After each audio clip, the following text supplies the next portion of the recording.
ইয়া রাসূলুল্লাহ আমি অসুস্থ। রাসূলুল্লাহ সাল্লাল্লাহু আলাইহি ওয়াসাল্লাম বলতেন, আরে don't worry, it will cleanse up you from your sins if Allah wish.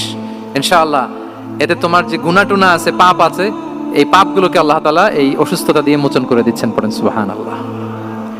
তাহলে আপনি অসুস্থতার মধ্যে একটু হালকা হলেন না, যে জ্বরে ভুগতেছি কিন্তু এই জ্বরে নাকি আমার গুনাহ মাফ হয়ে যায়। পেটের ব্যথায় আক্রান্ত, মাথা ব্যথায় আক্রান্ত, কিন্তু এটাতে নাকি আল্লাহ আমার পাপ মোচন করে দেয়, তাহলে একটু ভালো লাগবে না? তাহলে দেখেন, একটা কঠিন পরিবেশকে রাসূল সাল্লাল্লাহু আলাইহি ওয়াসাল্লাম সহজ করতেন। অসুস্থ শুনলেই লা বাস তহুরুন ইনশাআল্লাহ, আর কিছু হবে না, আল্লাহ তোমার গুনাহ মাফ করে দিচ্ছে।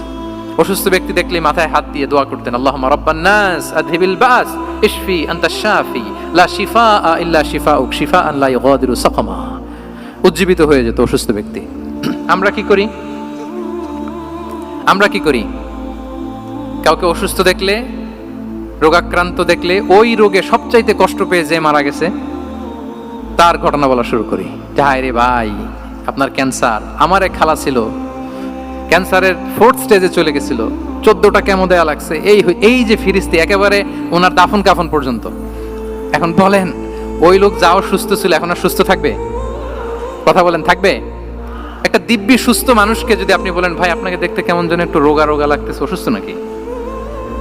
এরপরে প্ল্যান করে ধরেন আপনি বললেন, উনি আবার ওদিকে যাওয়ার পরে আরেকজনকে প্ল্যান করে বলতে বললেন, ও বলে ভাই ব্যাপার কি, চেহারাটা কেমন শুকনা শুকনা। এরকম 5 জন বলার পরে ওই বিকেলে কাঁথা গায়ে দিয়ে শুয়ে ফেলবে বিছানায়। তবে আপনি অসুস্থ এমনি বানায় ফেলছেন। কিন্তু রাসূলুল্লাহ সাল্লাল্লাহু আলাইহি ওয়া আলিহি ওয়াসাল্লাম উনি বলতেন, লাবাস আলাইক তাহুরুন ইনশাআল্লাহ, আরে সুস্থ হয়ে যাবা।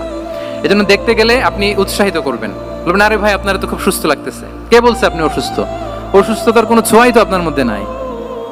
হ্যাঁ, you are looking very fine, চমৎকার লাগতেছে আপনার, কে বলছে? তো ভালো হয়ে যাচ্ছেন। এটা বললে উনি আশা পায়। আর আপনি যদি ওই রোগে সবচেয়ে কষ্ট পেয়ে যে মারা গেল, এই ঘটনা যদি ওনারে শোনান, উনি বাঁচবে বলেন? তাহলে আমরা মানুষকে উৎসাহিত করব, অপটিমিস্টিক হব, পেসিমিস্টিক হব না।